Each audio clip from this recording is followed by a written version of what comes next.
Our next speaker is Andreas Diamantopolous from Greece/Norway or Norway/Greece, however you want it. And actually, I must note how wonderful our faculty is. Really, we have the most important speakers in the field from Europe. And Andreas has also long experience in the field of large vessel vasculitis and ultrasound.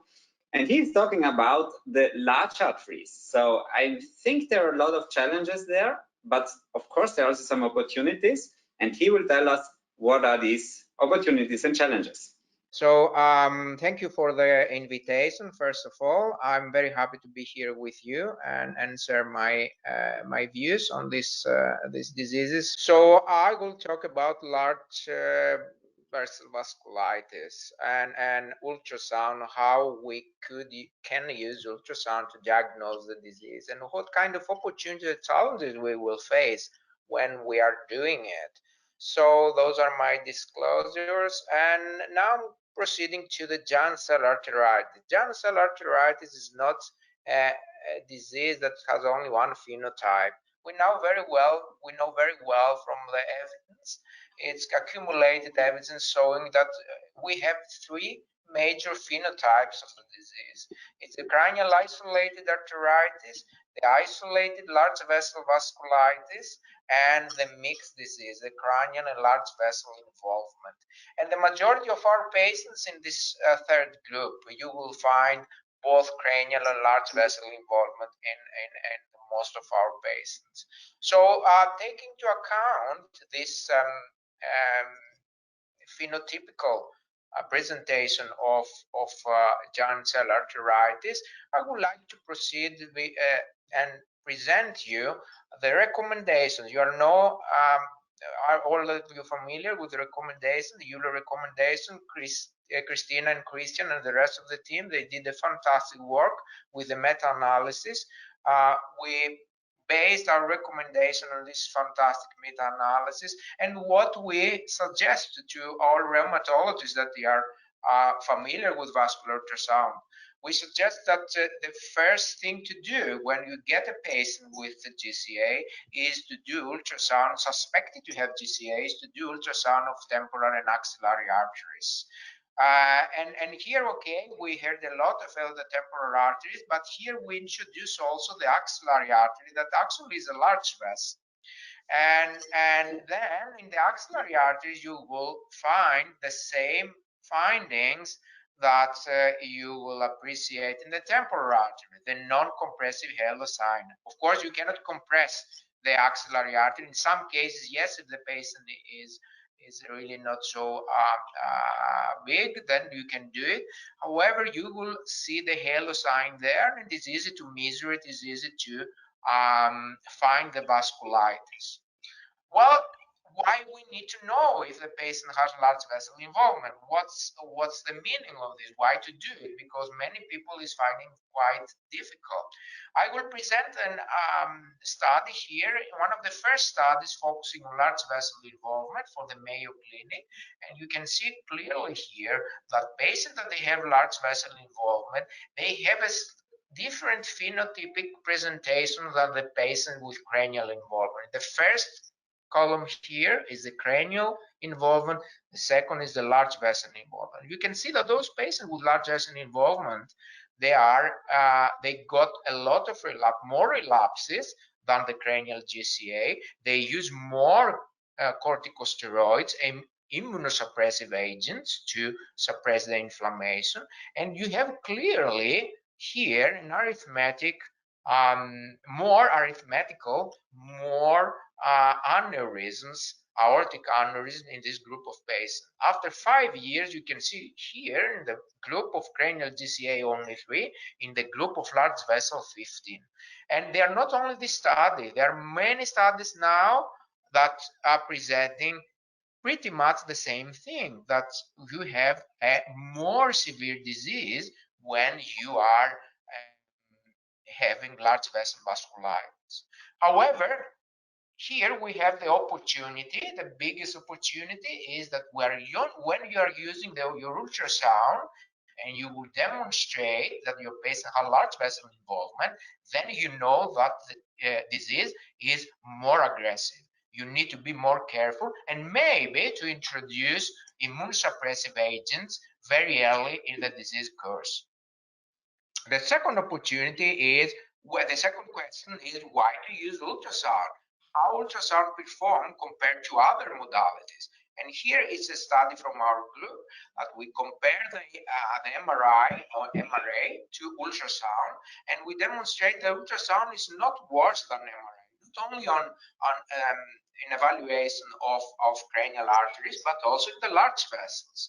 So ultrasound can demonstrate inflammation and changes in the large vessel, not only in the axillary artery, but in the other parts of the artery, of the aortic tree.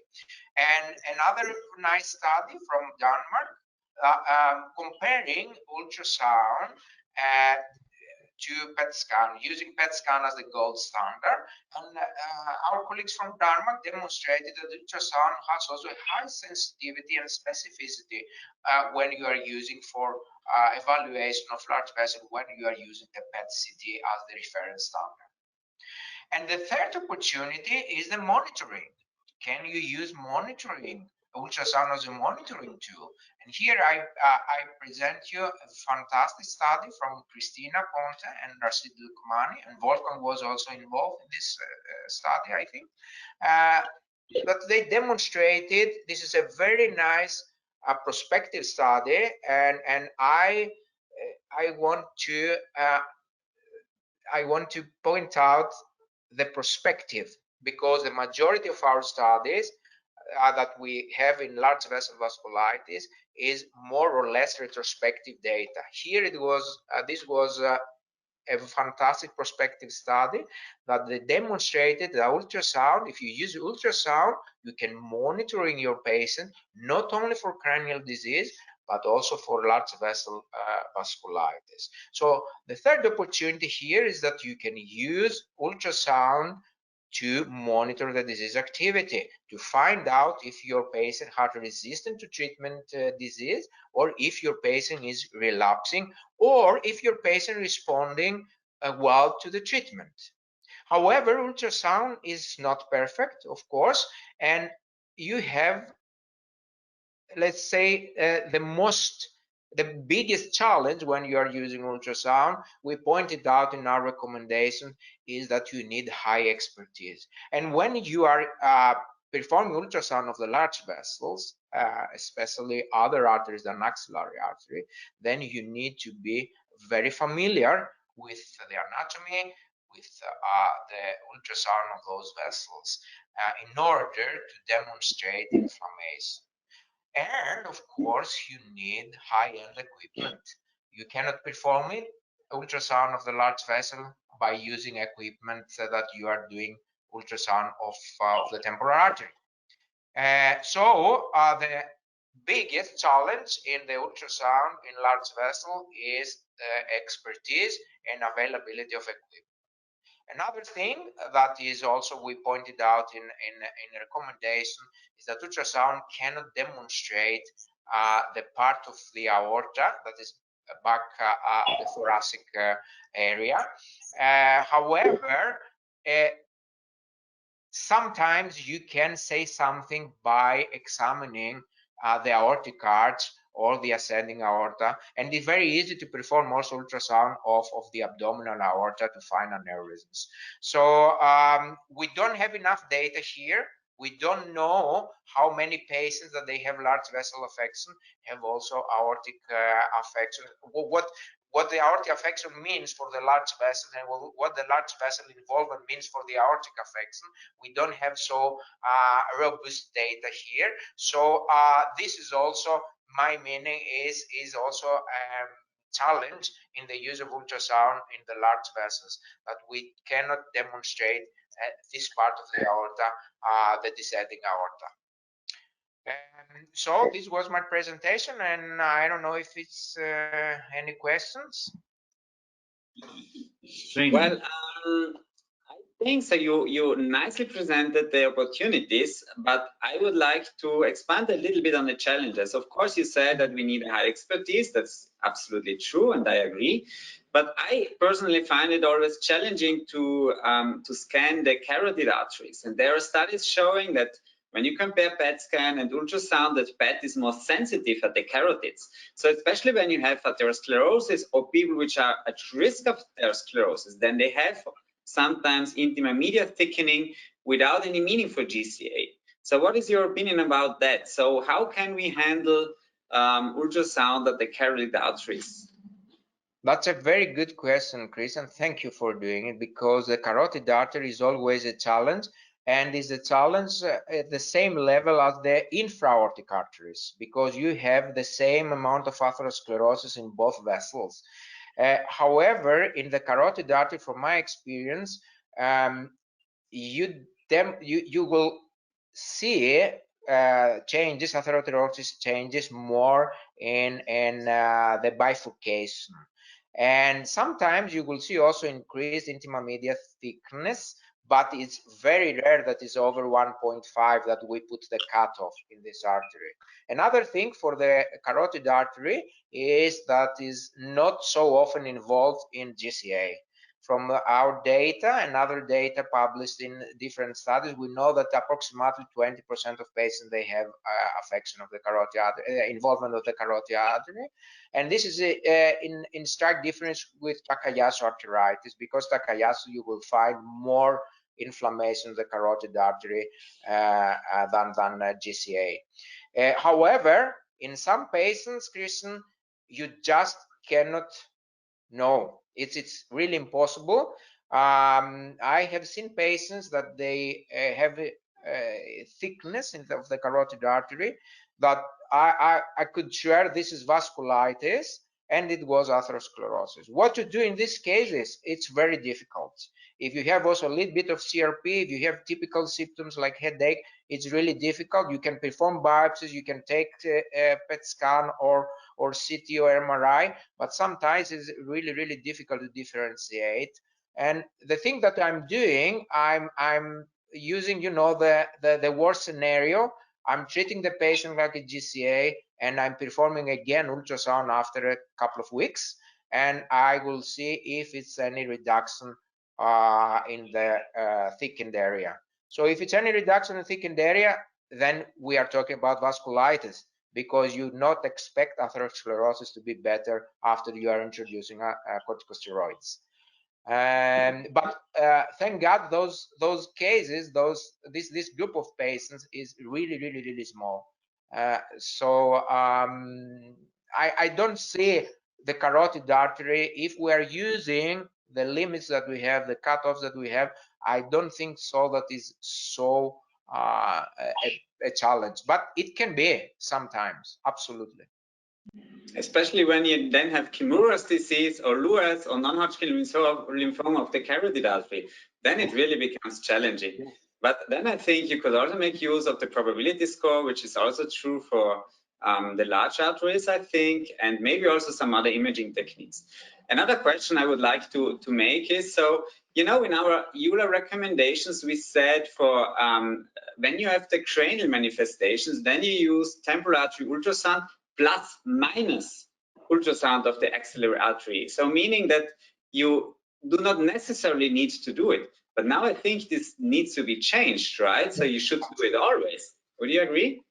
I totally agree with you, and as I presented you in those papers, there is more and more accumulating evidence showing that the majority of patients, they have involvement of the aortic tree and the aorta. So my opinion is that now we should put only the plus sign and remove the minus sign. I saw also a nodding from all the others from the faculty, and Wolfgang has a burning comment on this. Yes, well, my question is really, do we need to screen, or it's not my question, I think it's a very common question. If you have temporal arteries, I completely agree that we need to look at the axillary arteries, but how much else?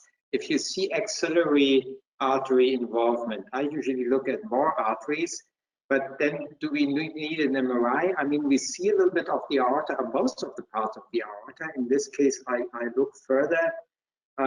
is it still possible to do everything with ultrasound, although it takes time, or are you routinely doing MRIs or PET-CTs or anything in order to get a better overview of involved vessels?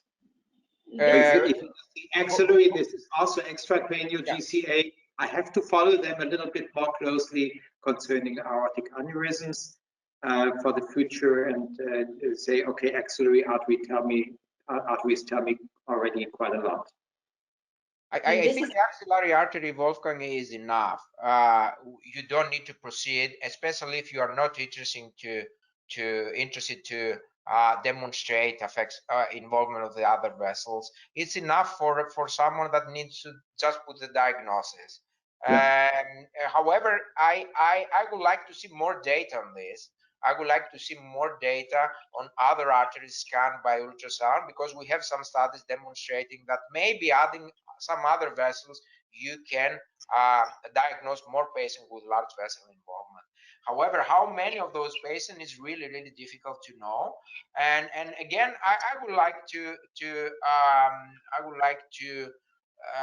put in this algorithm the clinical evaluation. If you have a patient with a typical clinical picture of GCA, and you will not find something in the carotid, in the temporal arteries and in the axillary artery, then you should proceed. Maybe if you can do it, you should proceed and scan the subclavian artery, maybe the vertebral artery, maybe.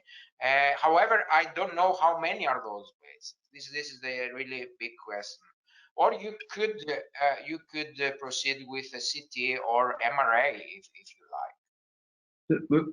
I mean, Andreas, there's wonderful presentation. Can I just ask, when you say axillary artery, normally we only are scanning the third part of the axillary artery when we scan a patient with their arms up. But in fact, I totally agree with you, but I think sometimes you see pathology in the second part of the axillary artery, so I personally also do the infraclavicular, the subclavian and the first and second parts of the axillary artery, which doesn't take extra time. And I wondered whether, Christian, we should start talking about the 8-vessel scan, just like they do for coronary arteries, and say that I performed the 8-vessel scan yesterday, and this is what it showed. And then you have some additional arteries as and when the clinical features evolved. But maybe we should standardize where the technique can be standardizable into I totally agree with Andreas that the 6 temporal artery segments and the 2 axillary artery segments, and we should call this the basic core 8-vessel scan for giant cell arteritis. It would like to be the DAS 28 or the 5-factor score, and then we have the 8-vessel scan. That would sound very nice. Yeah. It's a very nice comment, Bhaskar, and I totally agree. The axillary artery starts after the clavicle, and when you are performing ultrasound by raising the hand, then you are missing this part of the artery. You will not see it. And some patients, they have inflammation only there, or they have inflammation of the subclavian artery. But both, I have do it a lot of times, and I'm biased because I'm doing all the time. But I feel from training people all those years, I don't think so that it's so difficult to do it. It's only a matter of training, to accumulate a little bit experience. And can I just draw the attention of everyone, all the wise and wonderful, to the slope sign. You published a rejoinder to our ARD paper, and so the slope is an important differentiation from atherosclerosis. So if you see a longitudinal thickening, we need to follow that until it tapers to the normal artery. And if you have demonstrated a gradual taper, then it is nothing but a large vessel vasculitis. And so it's also easy to remember, you know, now that the winter is closed and we all think about skiing, so the slope is very easy to remember. Yes. Are there some questions from the chat, Christina? There were some questions, but these were in the meantime by the discussion resolved. There was one more question, and I think you could extend a little bit on your approach. And this question was whether it makes sense to focus on arteries like the facial artery to get more information by doing ultrasound, or whether this is better to approach the large arteries, as just discussed before, as the subclavian, the axillary, the carotids, and so on. What's your personal approach, Andreas? Possibly you can extend a little bit on that. Christina, if I had to choose between large vessel arteries, I will use Bhaskar's recommendation to scan the rest of the axillary artery and subclavian artery and let the carotid artery out, because the carotid artery will not find so much inflammation. In my experience, you will never see the carotid artery inflamed, only inflame the carotid artery and nothing else.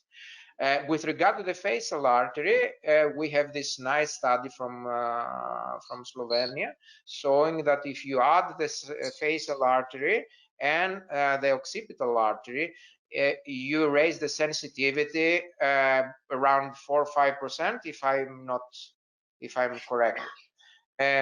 So it's not so big difference in these arteries. However, in the large vessels, I don't have any numbers to show you. We are now doing a prospective study in our department, and we are trying to find out how many of those patients, how many more patients, how the sensitivity will raise if you add more large vessels in your evaluations. Thanks a lot. I think we have to move on.